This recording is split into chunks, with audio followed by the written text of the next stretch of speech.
Oh no.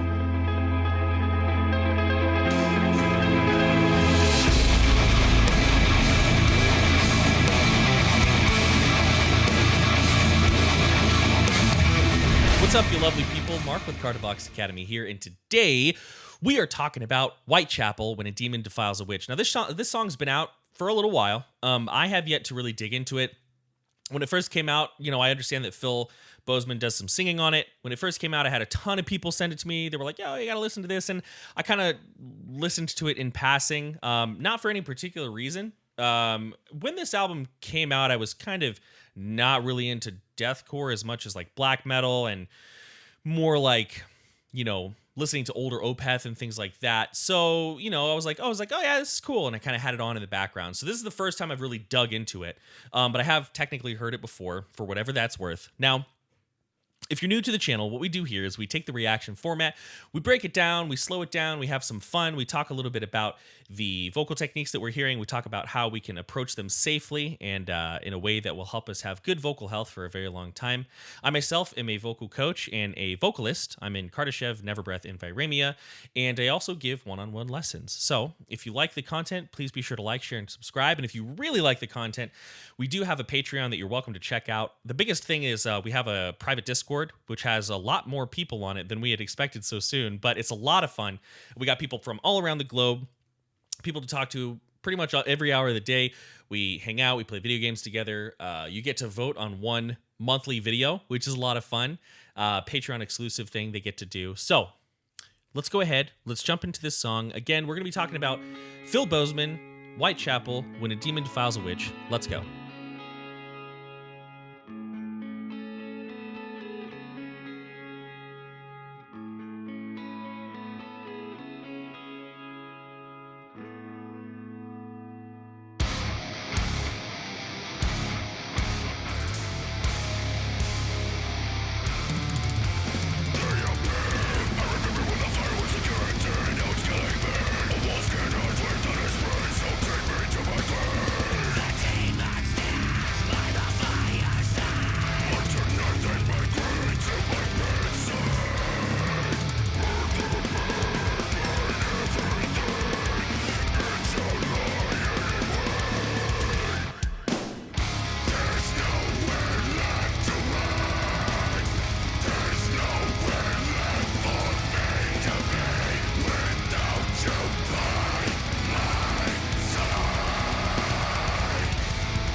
So, have I heard this song before?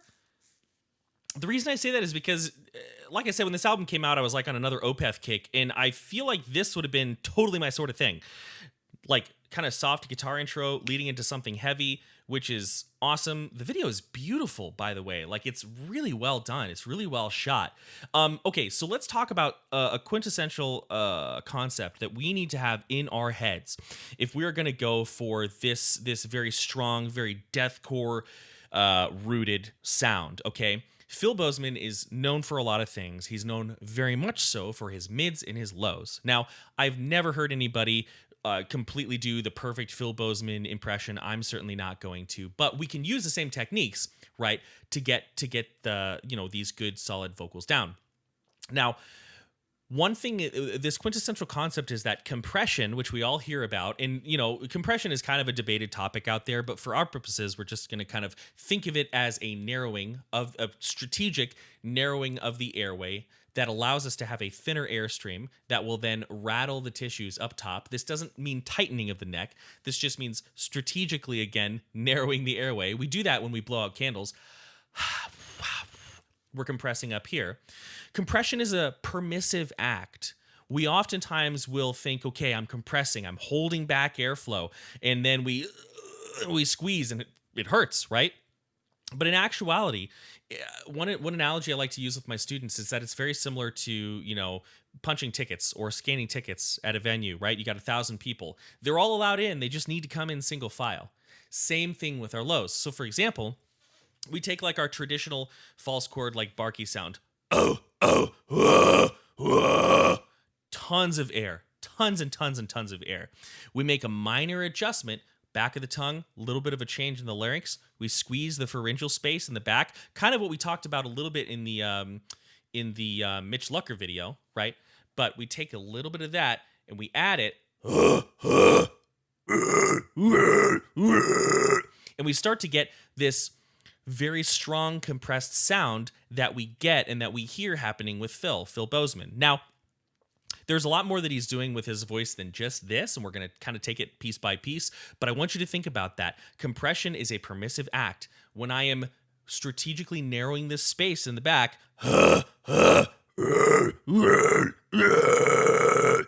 I'm not feeling pain. It does rattle around my tonsils a little bit sometimes, which can kind of make a little bit of a buildup of saliva. That's totally fine, but there's no pain. It's very easy. I'm allowing these sounds out. Let's keep going. Actually, let's go back just a little bit because we kind of had a transition here.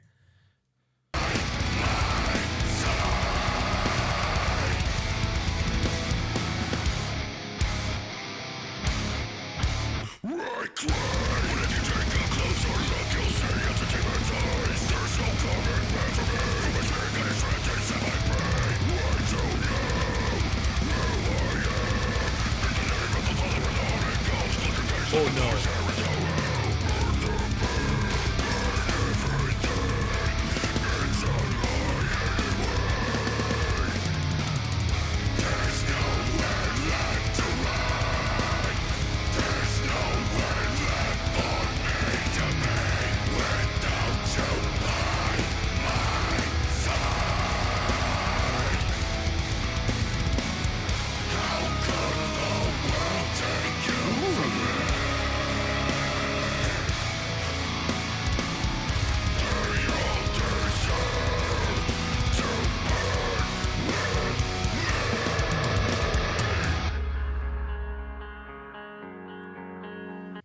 This video is real. Like, holy crap.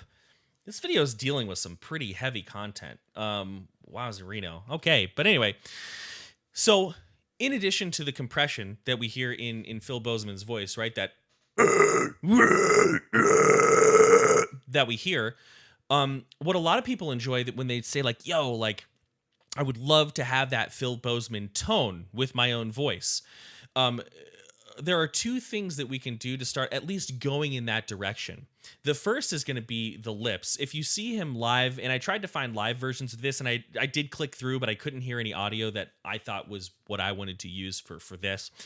If we take our lips, a lot of the times when we scream, we're either, this is one thing I work with a lot with my students and with new screamers, their lips are kind of just lazy and flat, or they're pulling their lips back. Now, pulling your lips back can be really great for your high vocals, your mids, really anywhere.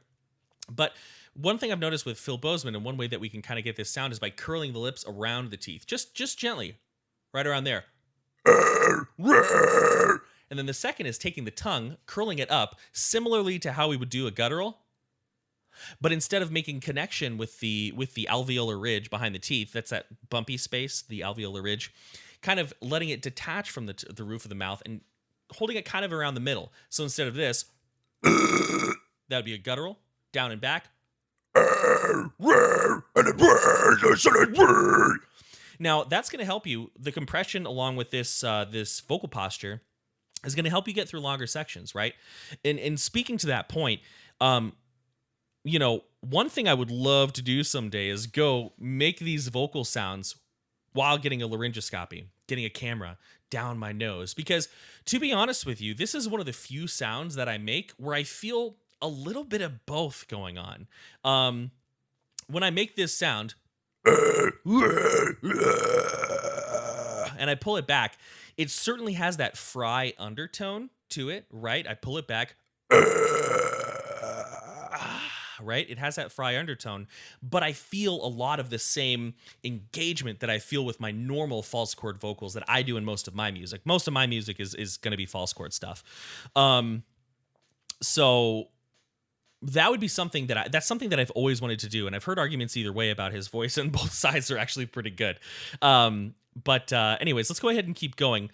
We'll talk more about those low tones, but let's again go back because we just hit a transition point here. Yikerinos.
That was lovely. Holy cow.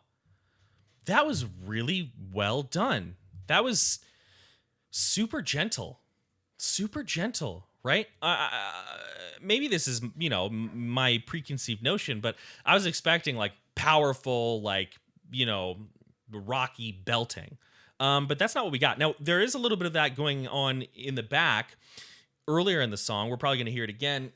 And if so, we can talk about it. But let's listen to that a little bit more. That was fascinating.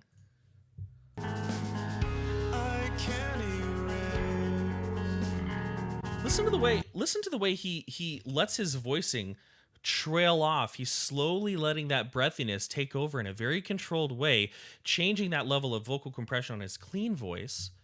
I can erase. Nice. I can erase these memories, but I will erase humanity.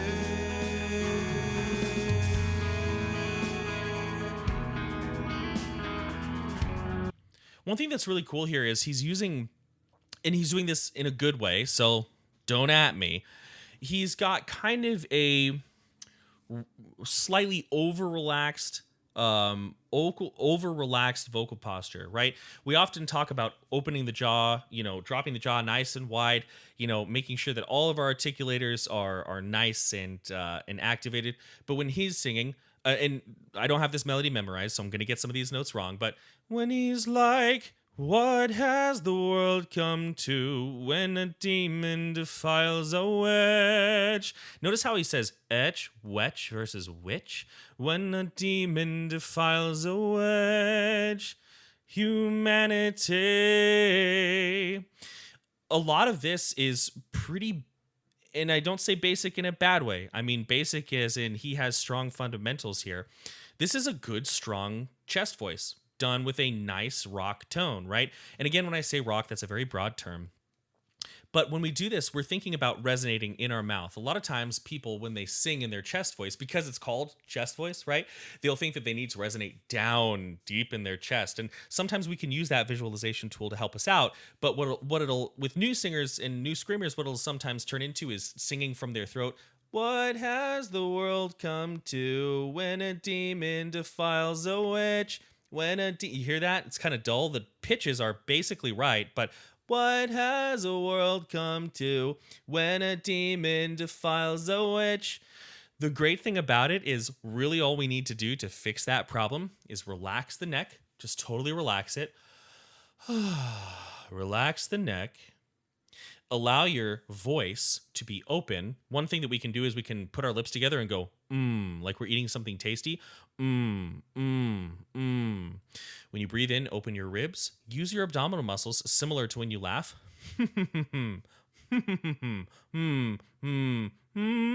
What has the world come to when a demon defiles a witch? Right?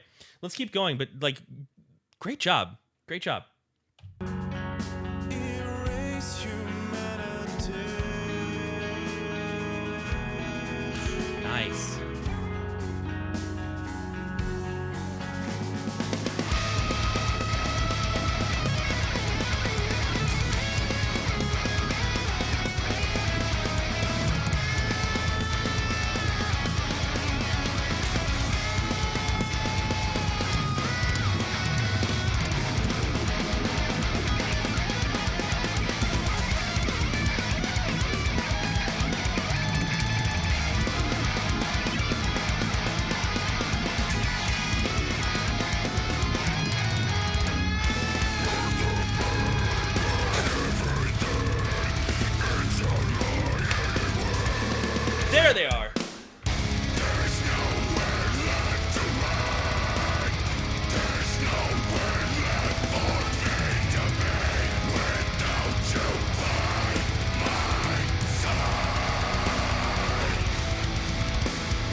We're going to listen to that outro again because there's a lot to talk about. Man, that video is crazy. That video is crazy. I would love to understand the concept behind it. Okay, so after that section where it's like all blue and flashy and we see her kind of thrashing around, we hear those meaty Phil Bozeman lows that we all love so much. Let's go ahead and let's find those again and we'll talk about it here.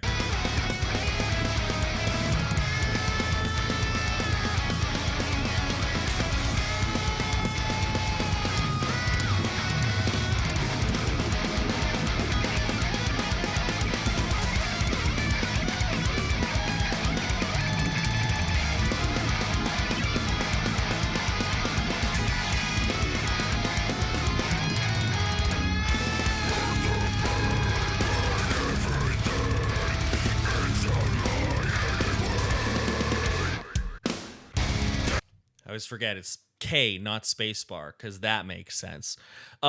So when we're doing our lows, the main way that we want to get our lows lower is by creating as much resonance in our mouth as possible before we move to the neck, right? And when we move to the neck, we want to use something called our hyoid bone, this space, a lot more than we want to use our larynx. And we'll talk a little bit more about that in a second and what you need to do to warm up to be able to do that safely without pulling any sort of muscle. But when I am here in my voice, this is my normal speaking voice, and if I want, I can resonate slightly more in my speaking voice. Now, I can then take my speaking voice and I can add this sort of sound. Right? Sounds super dumb. Sounds super silly. Those changes, that's almost entirely in my mouth. Breath support with a good embouchure, with a good vocal posture, right, is going to create for us a space where we can get low without working too hard. So we can take our like, and we can turn it into, right? And we can make those changes very easily. Now, to get a little bit lower, one thing that we can do is we can utilize, again, it's the only bone in your body that's floating, right? That's not fitting into another bone, and it's called the hyoid bone, and it sits above your larynx. Now, this is something that you shouldn't just jump towards. You must warm up before you do this. And if you don't, and you're like, why did that hurt? Because you made a mistake and you did what I told you not to. But the hyoid bone is the anchor point for a lot.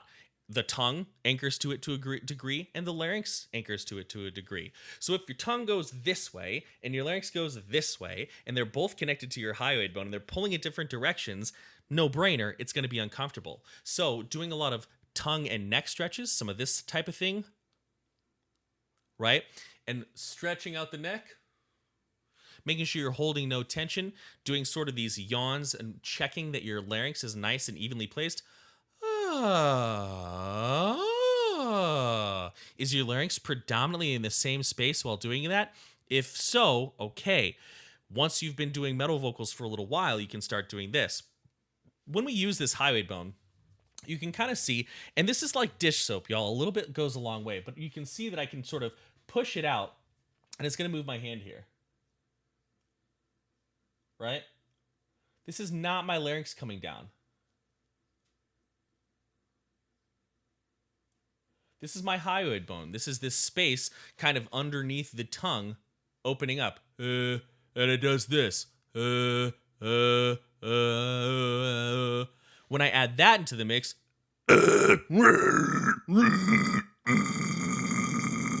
we can get pretty low. And really, you don't have to push that hard for that vocal. That is probably just above my speaking voice. Right? Pretty simple. So that's one way that you can really work on getting these lows. A lot of it, though, is going to be the tongue. Finding that sweet spot where you get kind of that echoey voice. Right? Okay, let's keep going. Unless it's going to be paused and frozen. There we go. There's nowhere left for me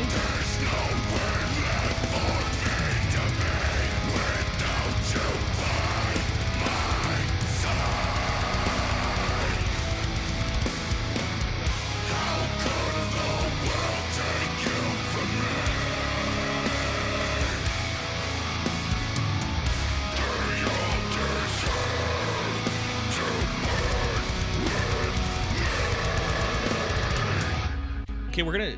Sorry, there's just a lot to talk about. I'm sorry. So, who am I kidding? I'm not sorry. So we're gonna talk. Let's talk about those belted notes and at the end. I think we're rocking A. No, A sharp. Yeah, A sharp fourth. Yeah. Okay, we'll get to that. One way that he articulates, and like if you hear. I believe the lyrics are, "How could the world take you from me?" Right? He punches at articulation. And sometimes when we punch our articulation, especially on our lows and our mids, we'll punch with our vocal folds. But if you listen, he uses the sides of his tongue. Sometimes you'll meet someone who has this sound, right? Kind of a it's been a long time since I've taken the speech courses, but I believe that would be called a lateral approximant lisp. And that can actually be a very valuable thing to have, because it can help you make these punchy low consonants, but we're not using the larynx, right? So let's check it out. I think if we go back here, we'll be good.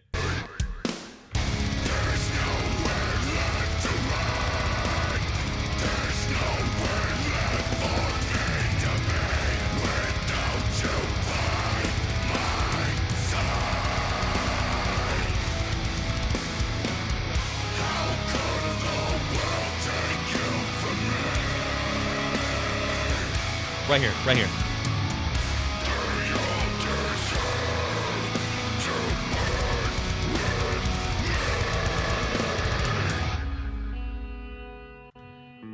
They don't deserve to be with me, I think. So instead of they, because if we think about that sound, if we think about that phoneme, it is a voiced linguodental fricative. That's what that's called. Fricative means a friction sound. Voiced means there's true chord phonation, vocal fold phonation underneath it. That's going to be kind of hard to scream, too. So we just kind of...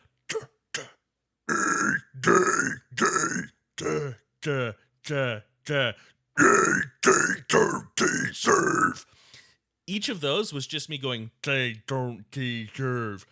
They don't deserve to be with me. Right? Very, very simple. Let's talk about that belting in the background. So if that's him, boy's been holding out on us, okay? That's pretty up there. That is, for the tenors among us, that's probably going to be pretty simple. If I heard it right, we've got A sharp, F sharp. Again, this is in the fourth octave. A sharp, F sharp, A. No. B. Okay. That's where it comes in. Okay, so our melody is... I'm an octave below right now. That's I'm pretty impressed. Now it's in the background, right? It's not meant to be forward, but that sound, I talk about this in a lot of my videos, can be achieved if you're not... All right, everybody. Sorry, my DSLR hit its recording length maximum, so I had to start over, and I'm not sure where I left off. Essentially, I was just saying, if we want to belt nice and high like this, and he gets pretty high with that B4, that's a hard note. That's a hard note for a lot of us to hit. One thing we can focus on is singing with solid breath support and kind of a nasal.